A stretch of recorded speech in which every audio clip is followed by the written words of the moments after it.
আবারও রণক্ষেত্র রাজধানী, আবারও উত্তপ্ত রাজপথ। সাউন্ড গ্রেনেড, টিয়ার শেল, জল কামান, লাঠিচার্জ আর ধাওয়া পাল্টা ধাওয়ায় আবারও আতঙ্ক ছড়ালো নগর জুড়ে। যেন আবারও ফিরে এলো উদ্বেগ আর উৎকণ্ঠার বাংলাদেশ।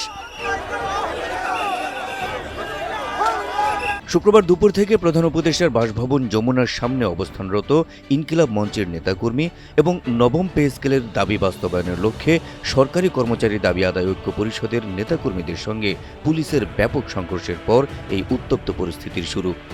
এক পর্যায়ে রণক্ষেত্রে পরিণত হয় Minto road, Paribagh, Bangla motor, Shahbag এলাকা। আইনশৃঙ্খলা বাহিনী ও আন্দোলনকারীদের দফায় দফায় সংঘর্ষের ঘটনায় আহত হন ইনকিলাব মঞ্চের সদস্য সচিব আবদুল্লাহ আল জাবের, ডাকসু নেত্রী ফাতিমা তাসনিম জুমা, রাকসু জিএস সালাউদ্দিন আম্মার সহ অন্তত ৩০ জন। ৬ ফেব্রুয়ারি ২০২৬ শুক্রবার নবম পে স্কেলের দাবিতে যমুনার সামনে অবস্থান নেয় সরকারি কর্মচারী দাবি আদায় ঐক্য পরিষদ। নিরাপত্তার স্বার্থে যমুনা সহ আশপাশের এলাকায় ১৪৪ ধারা জারি থাকায় পুলিশ তাদের সেখান থেকে সরে যাওয়ার অনুরোধ করে। তবে পুলিশের বাধা উপেক্ষা করে তারা যমুনার ভেতর যেতে চাইলে পুলিশ অ্যাকশনে যায়। পরিস্থিতি নিয়ন্ত্রণে আনতে পুলিশ এ সময় টিয়ার গ্যাসের শেল, জল কামান ও সাউন্ড গ্রেনেড নিক্ষেপ করে এবং মিছিলটি ছত্রভঙ্গ করে দেয়। এদিকে বৃহস্পতিবার দুপুর থেকে জাতিসংঘের অধীনে ওসমান হাদি হত্যার তদন্ত ও হত্যার ঘটনায় জড়িতদের বিচারের দাবিতে প্রধান উপদেষ্টার বাসভবন যমুনার সামনে অবস্থান নেয় ইনকিলাব মঞ্চ। শুক্রবার দুপুর পর্যন্ত সুস্পষ্ট নির্দেশনা চেয়ে তারা সরকারকে কয়েক দফা আলটিমেটাম দেয়। তবে সরকারের পক্ষ থেকে সুস্পষ্ট কোনো নির্দেশনা না পেয়ে তারা যমুনায় প্রবেশের চেষ্টা চালায়। এ সময় police sound grenade, tear shell, জল কামান ও লাঠিচার্জ শুরু করে। অন্যদিক থেকে পুলিশকে লক্ষ্য করে ইটপাটকেল ছোড়ে আন্দোলনকারীরা। ধাওয়া পাল্টা ধাওয়া আর পুলিশের অ্যাকশনে সাংবাদিক সহ ৩০ জন আহত হওয়ার খবর পাওয়া গেছে। এদের মধ্যে ইনকিলাব মঞ্চের সদস্য সচিব আবদুল্লাহ আল জাবের সহ ৩ জন হাসপাতালে চিকিৎসা নিয়েছেন। তবে কারো শরীরে গুলির অস্তিত্ব পাওয়া যায়নি বলে নিশ্চিত করেছে হাসপাতাল কর্তৃপক্ষ। সন্ধ্যার দিকে পুলিশের ধাওয়ায় ছত্রভঙ্গ হয়ে ইনকিলাব মঞ্চের নেতাকর্মীরা শাহবাগে অবস্থান নেয়। বিক্ষোভ আর স্লোগানে ফের প্রকম্পিত হয় শাহবাগ এলাকা। এ সময় ইনকিলাব মঞ্চের নেতাকর্মীদের উপর পুলিশের হামলার প্রতিবাদে শাহবাগ ব্লকেড কর্মসূচি ঘোষণা করে সংগঠনটি। এ সময় বন্ধ হয়ে যায় আশপাশের এলাকার সকল যানবাহন। ক্ষণে ক্ষণে পুলিশ আর আন্দোলনকারীদের মধ্যে এখানেও চলে ধাওয়া পাল্টা ধাওয়া। আতঙ্ক ছড়িয়ে পড়ে আশপাশের এলাকায়।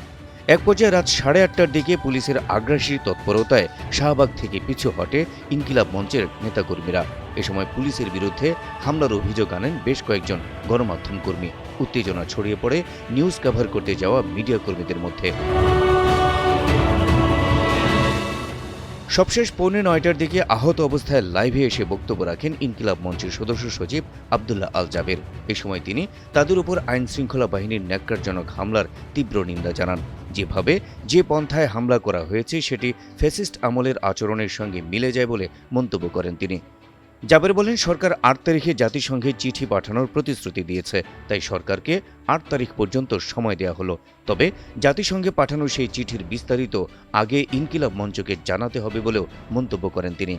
চিঠি শুধু প্রেরণ করলেই হবে না, চিঠির ভিতরে নিম্নলিখিত আমরা যে বিষয়গুলো বলবার চেষ্টা করছি সেগুলো অন্তর্ভুক্ত থাকতে হবে।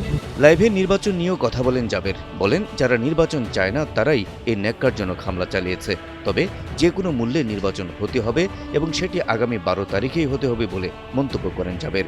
এ সময় সবাইকে ৮ তারিখ পর্যন্ত ধৈর্য ধরার আহ্বান জানান ইনকিলাব মঞ্চের এই নেতা। বাংলাদেশের নিরাপত্তা জনিত বেশ কিছু বিষয় জড়িত রয়েছে, যার কারণে অবশ্যই 12 তারিখে নির্বাচন হতে হবে। এদিকে দিনভর এমন উত্তপ্ত পরিস্থিতিতে সাধারণ মানুষের মধ্যে আতঙ্ক ছড়িয়ে পড়ে। কেউ কেউ আসন্ন নির্বাচন বানচালের ষড়যন্ত্রের অংশ হিসেবেই আজকের ঘটনার সৃষ্টি করা হয়েছে বলেও মন্তব্য করেন। তবে ইনকিলাব মঞ্চের লাইভের পর এবং শাহবাগ থেকে নেতাকর্মীদের সরিয়ে দেওয়ার পর কিছুটা স্বস্তি ফিরে আসে সাধারণ মানুষের মধ্যে। Habib Rasel, NTV online.